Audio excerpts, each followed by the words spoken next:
Right. Good morning, everyone. Welcome to Tuesday. Better than Monday. New and improved. Okay.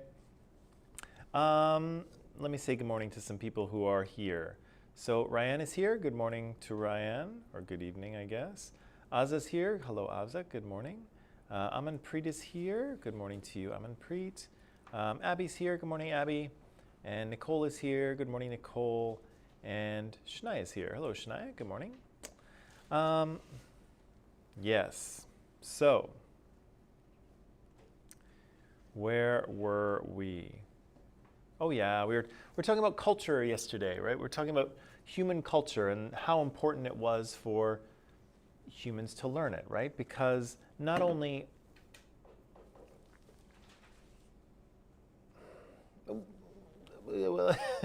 it's important. It's so important, right? Because again, humans are born with no innate programming. We need to be taught everything that we know, all of our skills, all of our knowledge. And so as a result of that, almost everything we do and know and think and believe is cultural, right? There's just very few things that are hardwired into humans. And I mentioned a few of them, right? We're hardwired to want to eat food, right? And drink water and stay warm and dry. And we're hardwired to engage in sexual activity, and we are hardwired to attach to one another because that's how we survive. We attach to people.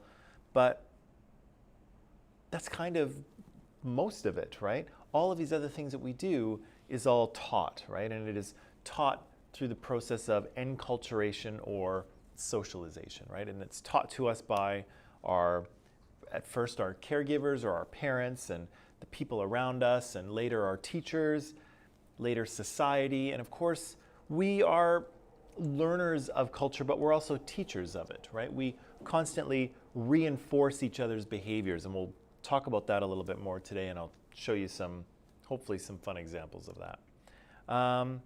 So everything we do is culture, right? To be a human is to be a practitioner of culture. And so we said that culture was going to be a system of shared beliefs and values and artifacts and things that we use and customs that we engage in. And all of those things kind of work together in order for us to cooperate and for us to interact with the physical environment and for us to cooperate with other humans. Good morning. There's a human right there. Sorry. I don't rehearse this stuff the night before. It just comes out. So, sometimes. What? Nasra. So, right. Culture allows us to cooperate with each other, get the things that we need, and interact with the physical environment. And I showed you this little diagram to kind of, I guess, open our eyes to maybe the number of different rules and beliefs we have about things that are encoded in our culture, and also to mention that some things are kind of more deep, some beliefs are more deeply and passionately held than others, right? So some of the ones at the top are not that big of a deal, and if you kind of violate those rules of culture, or if you break a rule, it's not, people might have a minor reaction to it, but it's not usually a thing, right? But the deeper you go, if you violate those rules or those beliefs of your culture, there's a stronger reaction to them, right? And so we'll talk about that a little bit more as we go on. There's lots of examples of where cultural rules are violated and people have a reaction to them, but we'll get to that. I said that socialization was this kind of practice of being trained in the norms and beliefs of our culture, right? And we said for our purposes, it's kind of the same thing as enculturation. You can use those words interchangeably. Again, they're a little bit different in academia, but we'll just pretend they're the same for our purposes here. And again, this is an important thing, right? We learn how to interact with other people, how to be polite, how to be cooperative, how to engage in conversation, but also how to fulfill our roles in society, because we all have roles. And so, gosh, who was it? Shoot, I can't remember the name of the sociologist, but he suggested that, in fact, you know Shakespeare's quote, all the world is a stage and we are all merely players. You know that one? Yeah. Well, the sociologist, whose name I can't remember, said basically the same thing, that we are all in the process of, sometimes I assume all of you are playing the role of children, right? Of children of your parents, right? Sometimes you're playing the role of brother or sister if you have siblings, right? Sometimes you're playing the role of good friend, right, to your friends. Right now, at least I hope so, you are playing the role of student, right? And right now, I am playing the role of teacher, right? Even though I have a bunch of other roles, right? I'm a son, I'm a brother, I'm a boyfriend, I'm a friend to people, I'm a colleague, right? I'm a person who works here. But right now I'm fulfilling the role of teacher, right? And would you say that there are kind of particular things that you expect from someone performing the role of teacher? Is there kind of things that you expect a teacher to be and do and act like? Yeah, right? You kind of know how a teacher is. And of course, all teachers are a little bit different, but they're kind of performing the same role, and there's things that you expect from them. And so I am expected by you and by the college to perform that role, right? I'm expected to show up here on time. I'm expected to treat all of you with respect. I'm here to answer your questions. I'm here to give you knowledge and hopefully teach you some skills. I'm here to assess your work. All of these things, right? And you expect that of me, right? That's my job, right? And so the sociologist, who, God, I wish I could remember his name, he says that, yeah, we all have roles to perform. Society expects us to perform these roles, right? And not only that, but we actually want to perform them well, right? So you expect me to be a good teacher, or at least you hope that I will be, or maybe you've come to the conclusion that that will never happen. I don't know. You expect me to be a good teacher, and I want to be one, right? I want to fulfill that role, right? With your friends expect you to be a good friend, and you want to fulfill that role, right? You want to play that role properly. So we can kind of think about socialization as that too, as teaching us the sort of roles that we need to play in society. How do we be a proper friend, child, sibling, student, worker, citizen, friend, boyfriend or girlfriend, all of those things, right? Society tries to teach us how to play those roles, and then people expect us to play them, and we kind of want to fulfill that want, right? We want to do a good job in that way. Does that make sense? Yeah, and I think we could probably say that's kind of true, right? That's intuitively true. We want to live up to people's expectations of us, particularly when they're people that we care about, right, and that we respect. We want to live up to their expectations, and so as a result, we kind of develop a bit of a sixth sense about people when they don't follow social rules, or when they don't play their role properly, right? When people don't play their role properly, we kind of, it feels a little funny, feels a little awkward when people start breaking social norms, right? But we'll get to that in a second. So yesterday I asked you to read this section of the textbook. Did I not? No. I did not? I didn't get there? Okay. That's what I'm going to ask you to do right now. So the textbook is in Microsoft Teams, and it's in the Social Justice channel. If you click on Files at the top, you'll see some folders appear, and there's a folder called Textbook. And so I'll give you, how many pages did I ask you to read here? 3 pages and 3 questions. I'm going to give you 9 minutes, okay? That's a very arbitrary number, I know, but I'm going to give you 9 minutes, and then we will talk about what we've read and the answers to these questions. That's the one.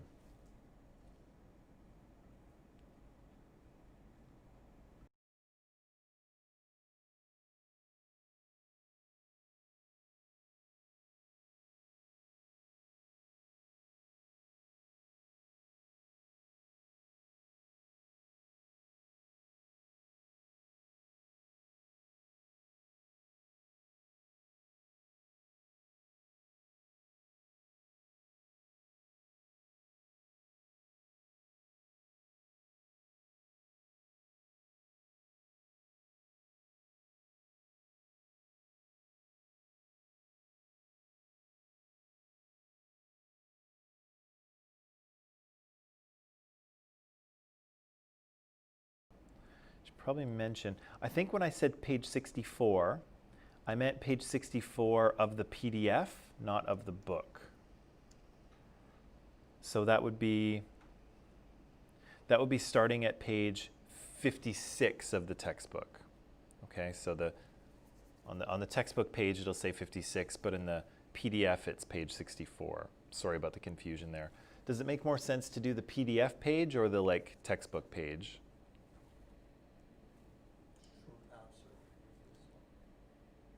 Yeah, what makes more sense? The PDF page? Okay. All right, we'll do it that way.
Maybe just another couple minutes?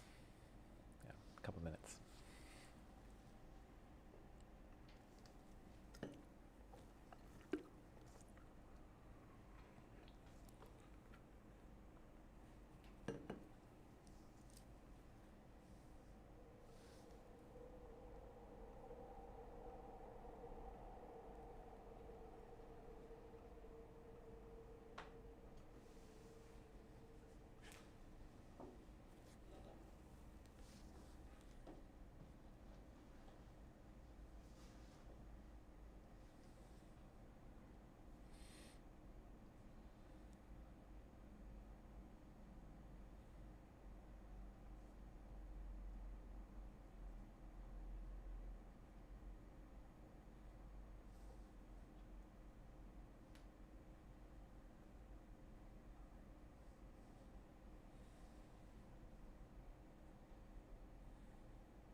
Okay.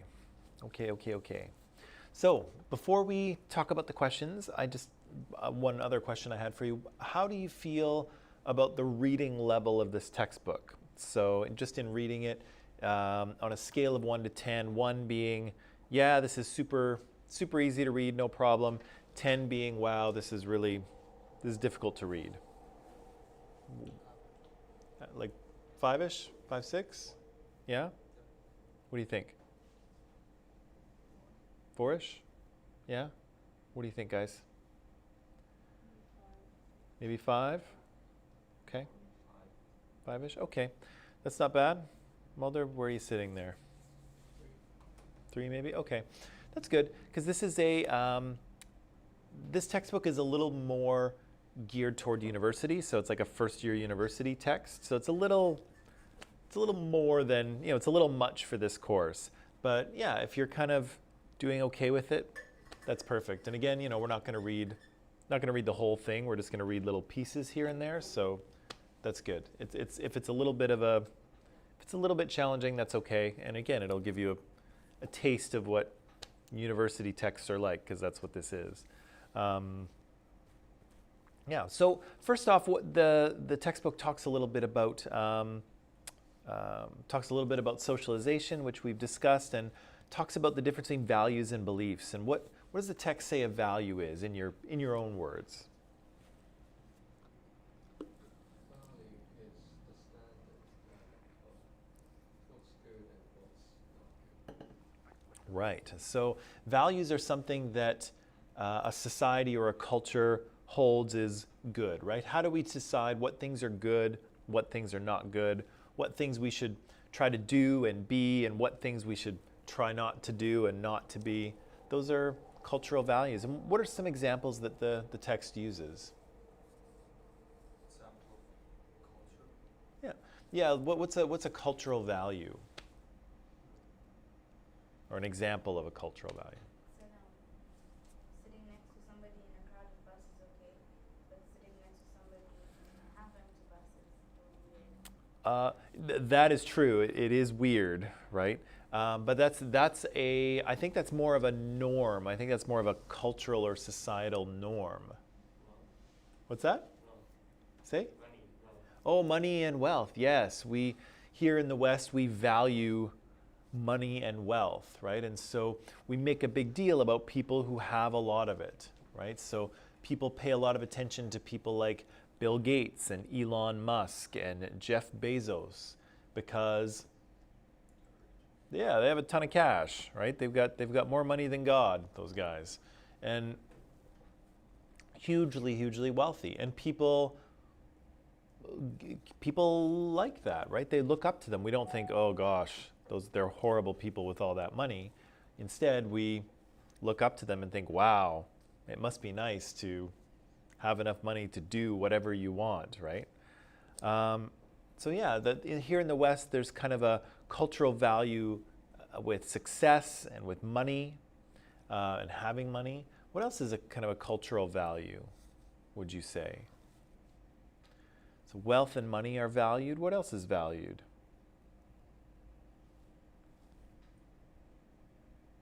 Yeah. Yeah, health is valued, right? We value people should be in good health, and it's good to take care of your health. Of course, the textbook points out, do we always take care of our health? Not always, right? We don't exercise maybe as much as we should, or we don't eat, we eat some foods that we know are not healthy for us, but we eat them anyway, right? So the text points out a difference between sort of ideal culture and real culture, right? Ideal culture is full of all the values of the things that we should be, but in real life, sometimes that doesn't happen, right? We don't live up to those values. We make bad choices, or we get distracted, or whatever we do, and we don't live up to those values. What else? Maybe other values you can think of? Value education, like the more someone is educated, the higher they get paid. Yeah, so we here in the West, but also in many countries, education is highly valued, right? And so people who are educated often get respect, right? They're respected, but they're also rewarded, right? They're given jobs and money and more responsibility, which is not necessarily a reward all the time. You don't want more responsibility sometimes, but you get it anyway. And so, yeah, we do value education, right? And but again, sometimes there's a difference between ideal culture and real culture, right? Sometimes we value education, but we often don't behave in a way that suggests that we do, right? And we don't need to get into that one, or maybe we do, I don't know. But what's a belief then? It's a belief. It's a what? It's personal. It's like what I think is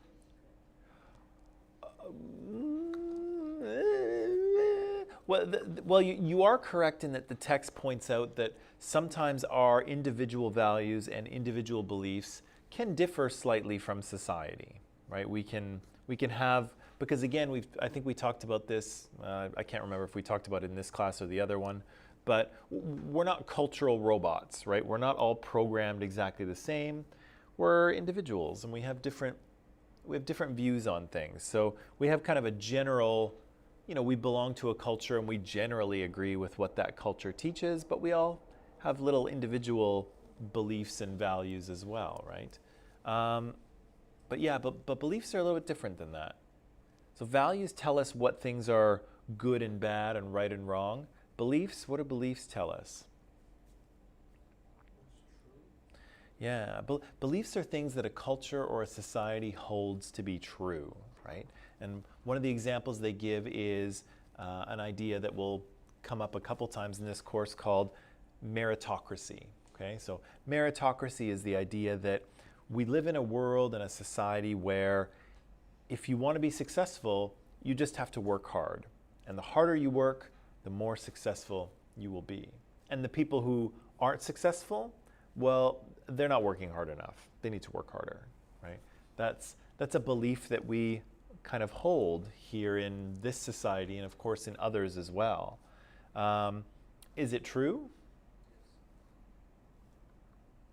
Yes? No?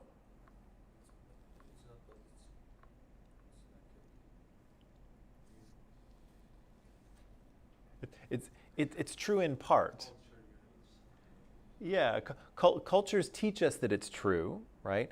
And there is a grain of truth to that idea, right? If you want to be a lawyer or maybe you want to be a cardiac surgeon, you're not going to get to be a cardiac surgeon without a lot of hard work, right? It's just not going to happen. So there's a grain of truth to that, but it's not a perfect relationship between hard work and success. There are other factors involved, right? And some people are not very successful by societal or cultural standards, but they work really hard, right? I think we can all, the people working at Walmart all day long, maybe working a double shift, we probably wouldn't classify them as successful in a cultural sense, but do they work hard? Yeah, they do, right? So there's not a perfect relationship between working hard and success, but there's also a grain of truth to it in that, in some cases, success just won't come without hard work, right? So it's half true in a certain way. What other beliefs are, Nicole suggested here, monogamy, right? Monogamy would you say that's a value or a belief?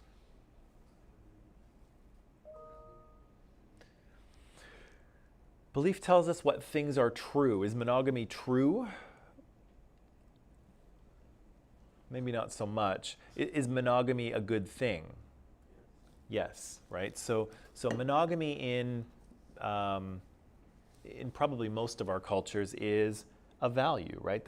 We believe that, if you have a relationship with one person, you should just have particularly a sexual relationship. You should only have it with that one person. You shouldn't be running around sleeping with everyone you meet, right? We value monogamy. We value two people in a relationship and that's it, right? Of course, it doesn't mean that's the only way to do it. There's lots of other cultures that have different cultural values, right? They don't value monogamy. In fact, they value polygamy, right? Which is being married to more than one person, but different culture, right? Here we value monogamy. So Nicole, that's a good one. Yeah, monogamy. How do societies encourage people to act according to their cultural values? How do we get people to follow the rules?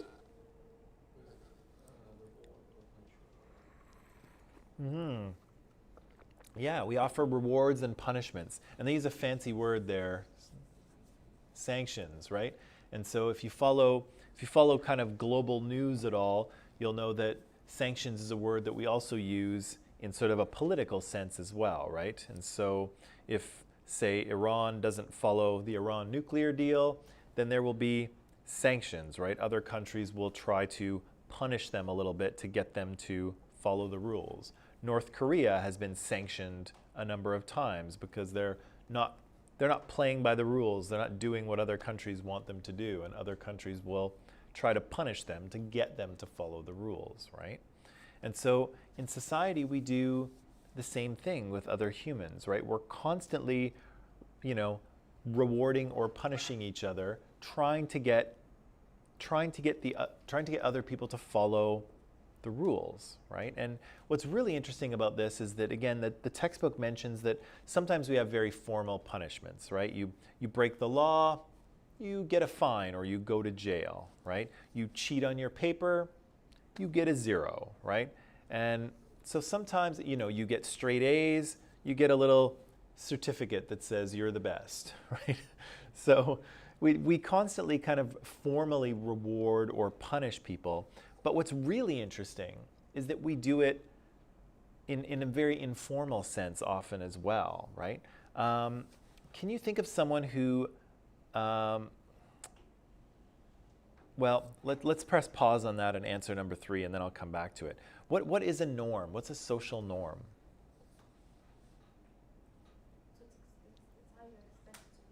Yeah, it's how you're expected to behave. And so us humans, I think we like to think that we have free will, right? We can do whatever we want, right? And, yes, but also no, right? There's a lot of rules that we follow every day, just navigating our life. And in many cases, we don't even really notice those rules are there. We just instinctively obey them, right? I did not wear a dress to class this morning, right? And could I have? I suppose, but what's the rule? The rule is no, right? The rule is that men do not wear dresses, right? Dresses are a feminine item of clothing, right? Men do not wear those things. So if I were to wear a dress to school this morning and sit here and, talk to you with wearing a dress, how do you think people would react to that? How might you react to that? That is changing though. It is changing. It is changing, Billy Porter. But traditionally, how would people react to my dress? Yeah, oh, what is he doing, right? How might they behave towards me? What might they do or say or not do or not say? I don't think they take you seriously. Yeah, they might not take me seriously, right? They might think I'm ridiculous or bizarre, right? People might not want to talk to me, right? People might not sit next to me on the SkyTrain, although we're not doing that now because of COVID, but people might not sit next to me on the SkyTrain. Might people give me funny looks? Like, what's up with that dude, right? They might give me funny looks, right? They might not want to talk to me, right? And all of those things are little social punishments, right? And it's worth noting, it doesn't sound like much, right? But social punishments are incredibly, incredibly effective on humans because we're such social creatures, right?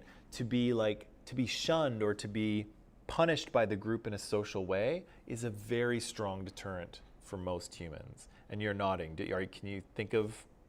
Yes, because recently when I went to the mall, Yeah. there's a certain way you guys walk, like all of you walk this way and then all of you walk that way. Yeah. Next door, I didn't get that. Oh. People were looking at me weird and I was like, what am I doing? And I look down and I see the arrows and then I move. And they're like, ah, cool.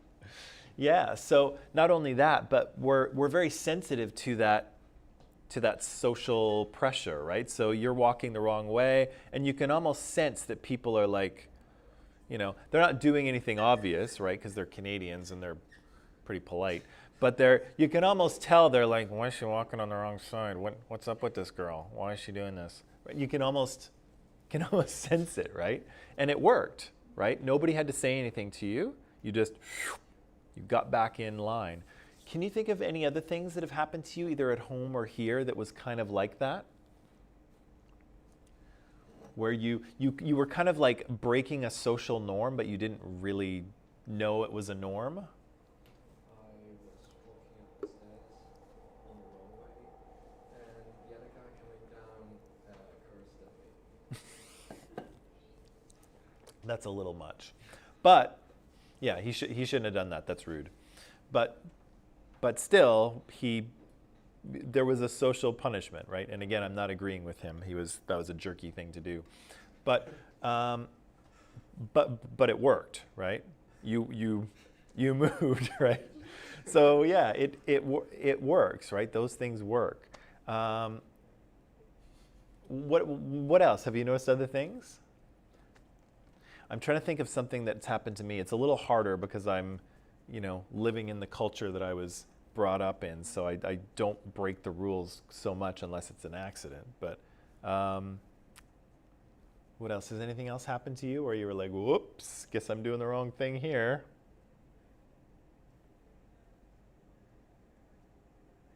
No? There's so many that I can't just pick one. One of the things that I notice is people, if you're on an escalator and people here, yeah, like if you're not going to walk up the escalator, stand on the right side, and then people can walk up on the left if they want. But some people don't know about that or don't follow it, so they just stand there in the middle, and everyone behind them is like, oh, right?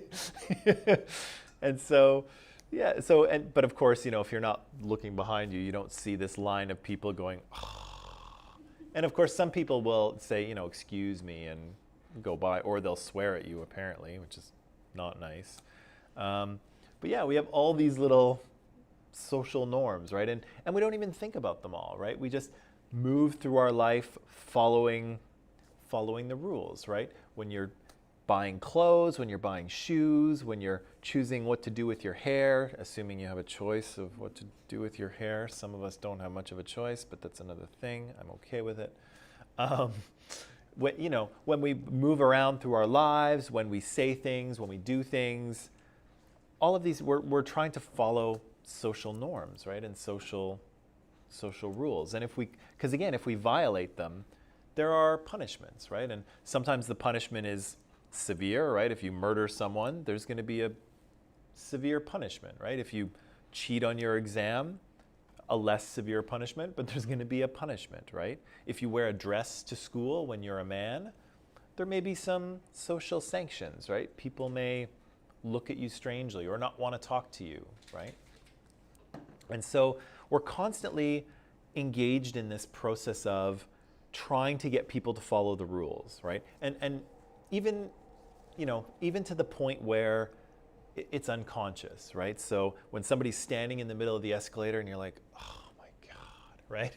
And so, that's you or somebody in the process of trying to get other people to follow the rules, right? So we want other people to follow the rules, and to a certain degree, we want to follow them as well because that social pressure is so strong.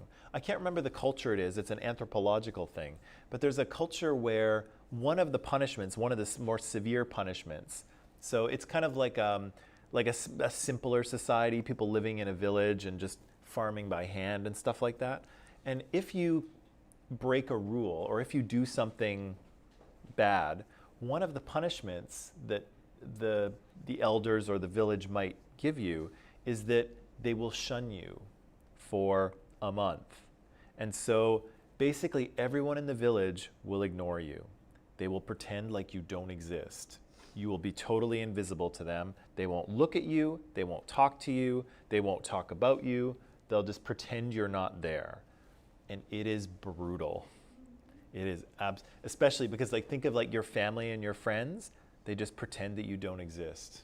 You can be in the house, you can walk around, you can talk to people if you want, but people are just like, yeah, you don't exist. And it's awful.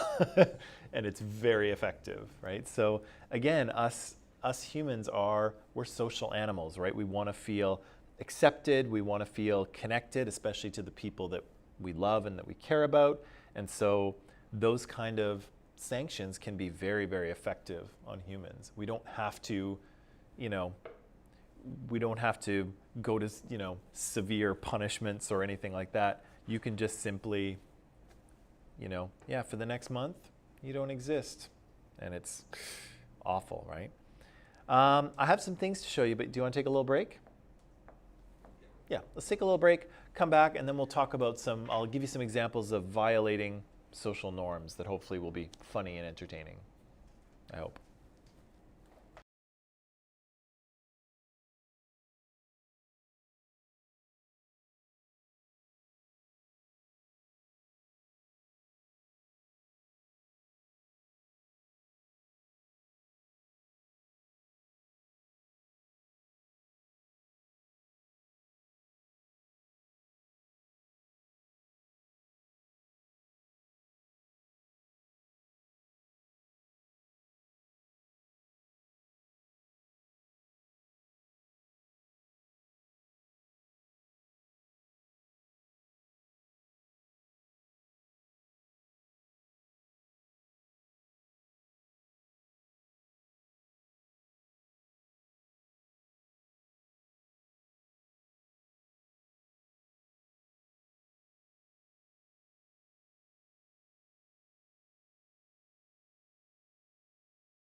Right.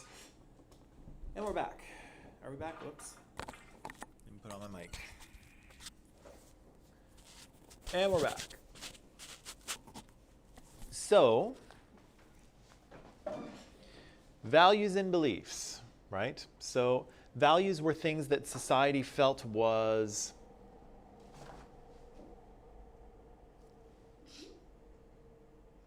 you okay? No?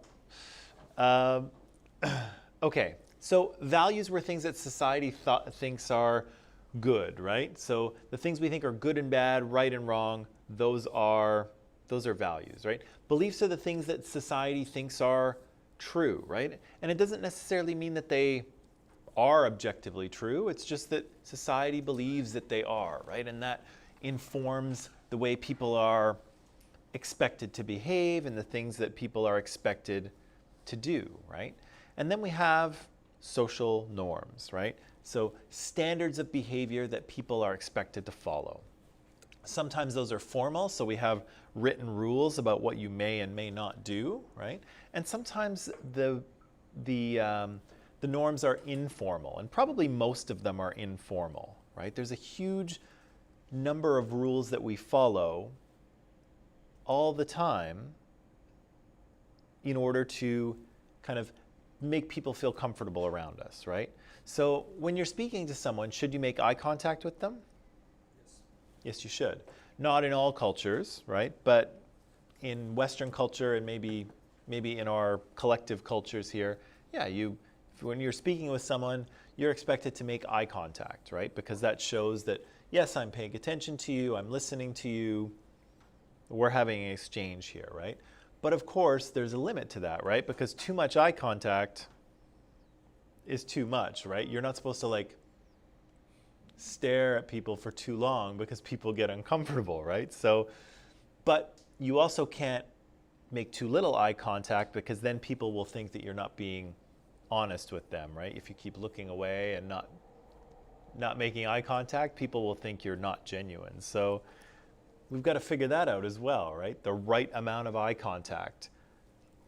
One is like shady, it's like you're lying. The other is creepy because it's too much, right?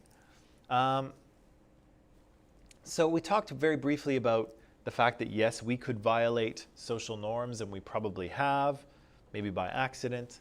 And people try to correct us. People try to get us to follow the rules.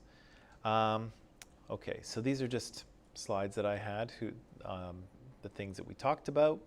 Right, so I wanted to show you a few examples of this. And so my examples are, I have 4 examples. I used to have like 9, but it was too much, but the show is so great. Does anyone ever watch Seinfeld? The television show?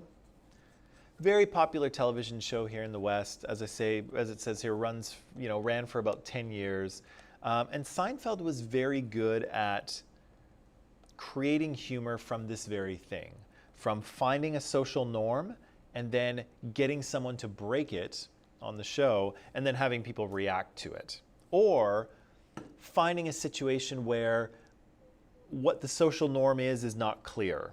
Like it's not clear what one should do, and so the characters are, what do I do? And they get a lot of humor out of those situations. And again, Seinfeld is very good at finding these social norms, getting a character to break them, and then people having a reaction to it, and it's funny. And actually, when you think about it, a lot of comedy is kind of like that, right? People violating a social norm, and then it's funny, right? Well, Borat is all about that, right? Borat is a very extreme example of a character violating every social norm he can find, and people having a reaction to his behavior, right? But this is a little more tame. So here in class, I'm going to show you a few videos, and they're short. They're only a minute or 2 each, okay? If you're online, I put the videos in Microsoft Teams, and so if you go into Files, you'll see a little MP4, I think, file or something called Seinfeld videos, because I can't stream them because it's a copyright thing and they'll take my video down. I've made that mistake before. So I can't stream them online. So I'll let you watch them on Microsoft Teams on your own if you're online. And here in class, we'll watch them up on the screen. And then after that, we'll come back and discuss what we've seen. So in watching these videos, what I would like you to do is, enjoy them, have a laugh, but also identify the social norm that is being broken. Okay, so what's the standard of behavior that people are supposed to do, but that they're not doing? Cool? Cool? Okay. So online people, I'm just going to turn you loose for a few minutes, and you can watch the video. Again, it's on Microsoft Teams. It's called Seinfeld Videos, and we'll be back in just a few minutes.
Right. So 4 simple examples of violating social norms, right? So in the first one, what's the social norm that's being broken here?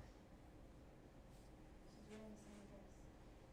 What's that? She's wearing the same dress. Yes, this woman seems to be wearing the same dress all the time, right? And so what's the social norm? What's the rule?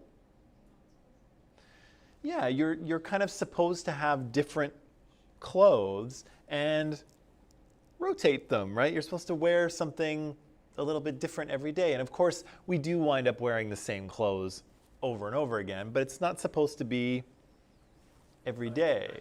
Yeah, and you're definitely not supposed to have, all of the same thing in your closet, right? But here, this woman seems to be violating the social norm. And what's Jerry's reaction? Well, he's freaking out a little bit, right? He's like, "Oh my God, what's going on here? It's the same dress," and he's having a bit of a reaction, right? Because and there seems to be nothing strange about her otherwise, right? She seems to be a reasonably normal human being, but she's violating this social rule, and it's causing Jerry to have a reaction, which is something very common, right? When people violate social rules, other people have a reaction, right? They're like, what's going on, right? Why is this person not following the rule? And Jerry's doing that exact thing, right? Oh yeah, the Snickers bar. What's the norm here that's being violated? Yeah, so we have rules and norms for how to eat, right? How to eat certain foods. And candy bars are eaten with your hands, right? You open the wrapper and you eat it, right? And yet, Mr. Pitt here has decided, this is Elaine's boss, Mr. Pitt. Mr. Pitt is eating his Snickers. He's a strange character, but is eating his Snickers with a knife and fork, right? And so Elaine has a reaction, right? She's like, "What are you doing?" But then what happens? Then everybody starts to do it, right? So one of the things that didn't come up in the text is that, yes, when we violate social norms, people tend to have a reaction and they tend to get us to try and follow the rules. But sometimes these things actually catch on, right? That people start to copy them. And this is definitely the case when you have social power, right? If you're a celebrity, if you're an influencer, then basically that's what you do, right? You kind of do things a little differently. Maybe you break a few social norms and people start to copy you, right? Because you have status, you have social power. Here, I'm not sure what's going on, but people start to do it too, right? And so you see people cutting up different candy bars. That one woman's cutting up a cookie and a donut. Jerry says he saw a guy eating M&Ms with a spoon. Like, what's going? Yeah. So sometimes, yes, we try to get people to follow the rules. But then again, sometimes when people break the rules, it's like, oh, that's kind of cool. Maybe I'll do that too, right? Yes. What's the social norm here? Right. So this is Jerry here. He's dating this woman named Audrey, and her father owns a restaurant, right? And her father is making dinner for them in his restaurant, but Jerry sees him not wash his hands when he comes out of the bathroom, right? And so obviously the social norm is, yeah, when you're done doing your stuff in the bathroom, you wash your hands, especially if you're going to prepare food, right? And so you can see him, kneading the pizza dough, and Jerry's like, oh my God, right? And so, yeah, Jerry has a bit of a reaction to that. So again, there's a social norm being broken, and Jerry has a reaction. He's also a bit of a germaphobe in the show as well, so that's happening as well, but still. And then finally, the chip. What's happening in this one? Put his whole mouth. Yeah, he double dipped the chip, right? So what's the social norm? What's the rule? Yeah, Just dip it once and end it, right? That's what he says. What do you do in this case? Do you double dip your chips? Never? Even if you're at home and you have your own dip and your own chips, you're sitting on the couch, there's no one else there? You don't double dip? Okay, well, good for you guys. All right. Some people are like, yeah, it's okay if it's yours, right? If it's just your dip, then you can do whatever you want. Some people I've heard say, well, if it's like close friends, right? If it's friends and family, then yeah, you can double dip the chip. But with me, like at a party like this, definitely not, right? But Timmy has pretty strong feelings. Cheyenne says, yeah, never publicly, alone. Yeah, alone it's okay if it's your dip, right? But if you're at a party or if there's lots of other people around, no double dipping, right? And of course, this is a bit of an extreme reaction, but Timmy, what does Timmy do? He sees George double dip the chip, and what does he do? yeah. He kind of calls him out on it, right? He's like, hey, you can't do that. That's like putting your whole mouth in the dip. And so, don't do it, right? Just take one dip and end it, right? And then George refuses to follow the rule, right? He's like, I don't dip that way. And then what does Timmy do?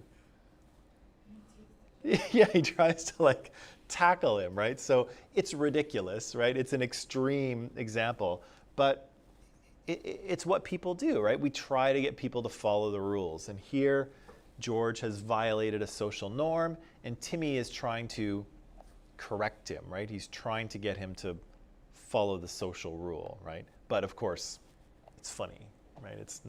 But again, we do this kind of stuff all the time, right? Just not in such an extreme or hilarious sort of way, right? Okay. Right.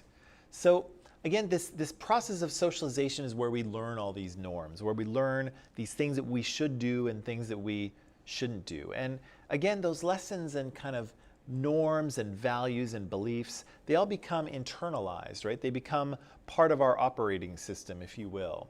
And so after a while, like I mentioned, I think the other day, they become kind of a lens through which we see the world, right? We see and interpret and judge the world through our lens of beliefs and values and norms, right? And again, in many cases, we've learned these in an implicit sort of way. And so, when we saw, for instance, the Snickers bar example, we saw the Mr. Pitt eating his Snickers bar, and you probably saw it and you're like, yeah, that's weird, right? Like what is he doing? And we didn't need the show to tell us that it was weird, because we instinctively knew that was a weird thing to do, right? But did anyone ever teach you how to eat a chocolate bar? Did anyone ever sit you down and say, Daniel, I'm going to teach you how to eat a chocolate bar? No. Ridiculous, right? You just kind of absorbed it, right? You saw other people doing it and you're like, okay, and that's what I'm going to do too, right? And so a lot of the kind of lessons and socialization we learn, we are taught indirectly. We just kind of absorb these messages and beliefs. Nobody sits us down and tells us, this is how you have to eat a candy bar. We just kind of know how to do it, right? And we also know when it's weird, right? We know when people are not doing the right thing, even if we haven't been consciously instructed how to eat a chocolate bar, we know when things are wrong, right? And that applies to all social norms, right? A lot of them we absorb without really knowing and really understanding how we know this thing or why we do this thing the way we do it. But we also know very instinctively when someone's doing something weird, right? And so it's important to point this out because these norms become kind of an unconscious filter, right? A way that we see the world. And we judge people and situations based on it. And again, at this stage, that's a very human thing to do, right? Because as we said, our socialization and our norms are meant to help us cooperate with each other. So yeah, we constantly look at people and kind of judge them. And if they're breaking the rules, we're like, oh, he's breaking the rules. I'm going to sanction them, right? I'm going to try and get them to follow the rules. And so that's a very natural thing for people to do. Of course, we'll talk later where there's a negative side to that when we talk about stereotypes and prejudice and oppression, but this is the ground level still, okay? Yeah, we got time for this. So, if I asked you this question, are you socialized? What would you say? Yes, you'd say yes? Okay. Well, I'm going to save this actually for tomorrow. Tomorrow we'll find out. What I would like to say is I'd like to have our first quiz next Monday. Okay? Next Monday, or this coming Monday. Okay? So, here's how it'll work.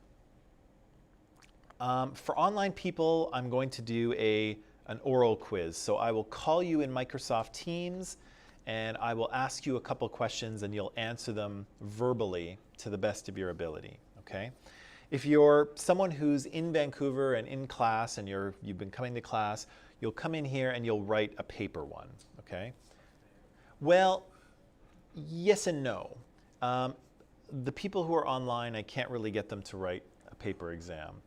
For you guys, I could get you to do an oral exam, but it takes a long time to go through everybody.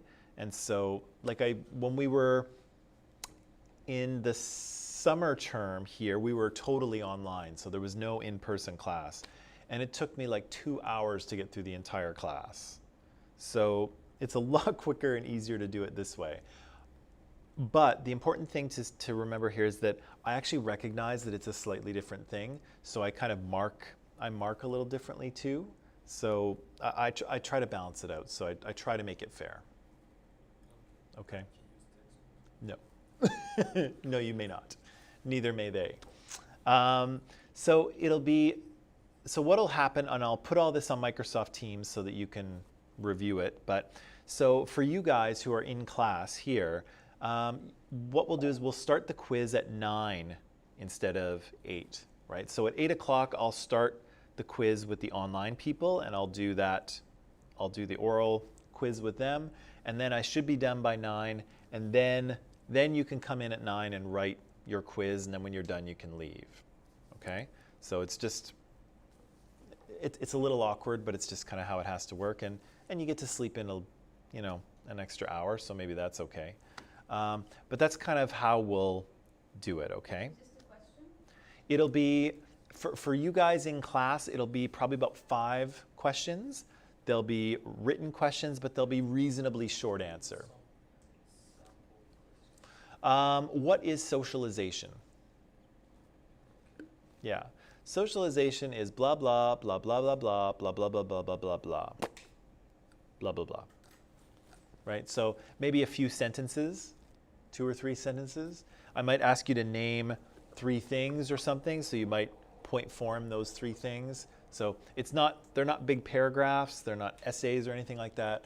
They're just short answer questions. A few sentences for each one will probably do it, okay?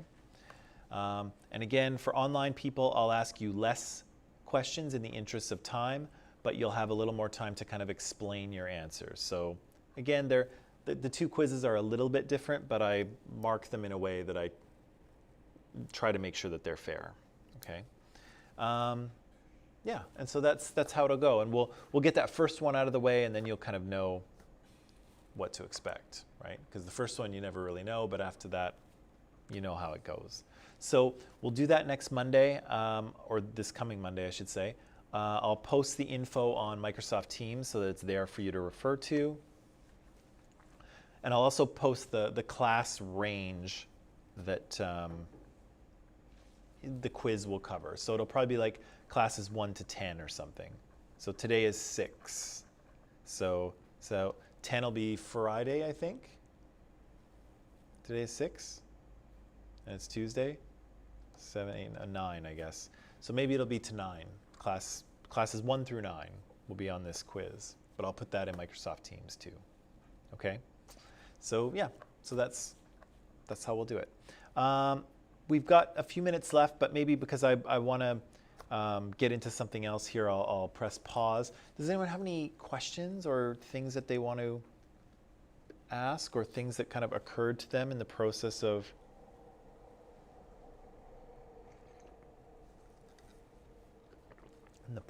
this class? Mulder, you almost look like you want to say something, like there's something on your mind. Well, yesterday when you mentioned feral children, so theoretically you could, like, you could put the soul of an animal into a boy by not raising him like a human. You would certainly, if you didn't raise, if you took if this would be a horrible, awful thing to do, but yes, if you took a human child and did not raise them as a human or with human contact, you wouldn't really get a human, right? Like you wouldn't get Tarzan, right? Or you wouldn't get Mowgli. You would get, you would get someone who was very, animalistic and and not really capable of doing a lot of the things that we imagine humans to do, right? And it's a very strange thing, but again, human brain development is very dependent on human contact and human socialization at a very young age. And I've actually heard some child development psychologists say, in like parenting books and things like that, like for new parents, oh gosh, how should I parent this child? They'll actually say if you get the first 3 years right, you'll be in good shape, right? Like the rest of the childhood will be a little bit easier. But if you screw up the first 3 years, you're going to spend a lot of time trying to correct those behaviors and those things that the kid does, because those first 3 years are incredibly important for child development. There's a lot of learning that goes on, and there's a lot of brain development and brain wiring. And so if you mess that part up, you're going to be doing a lot of work later trying to correct it. And it's the same thing with feral children. Feral children is like the extreme of screwing it up, because the child has no parents, right? There's no parenting happening at all. And in that case, it's really not possible to overcome that, right? So it's an awful experiment, like it's horrific, but like you wouldn't get a human, right? A human raised outside of human contact is not a human. Did anyone watch that Amazon Prime series, The Boys? What's that? No, I've seen Stranger Things, but no. Yeah. Homeland. That is Homelander. He's a human child that has not been raised with proper human contact. And what do you get? You get a sociopath, right? Like he's messed up, right? So Nicole here says, for us online, is there an order of how we will be following each other during the quiz? I could go in. Maybe what I'll do is usually what I do, Nicole, is on the morning of the quiz, I just, in Microsoft Teams, I just write a little, oh, hi there, respond to this message, and I'll call you in the order that people respond. So I usually do that. On Monday morning, I'll, at just before 8 o'clock, I would type in, hey, good morning, we'll start in a few minutes, reply to this message, and the order people reply, that's the order that I go in. That seems to have worked okay, so maybe I'll do that again, Nicole, and if that's okay with everyone. Good question, though. Anything else? Anything else? Alrighty, Rue. I will let you go then, and tomorrow we'll talk a little bit more about socialization, and I have a little, it's not really an experiment, but like an exercise for you to do. But until then, thank you for being here. Happy Tuesday, and I'll see you tomorrow or in 20 more minutes. Okay.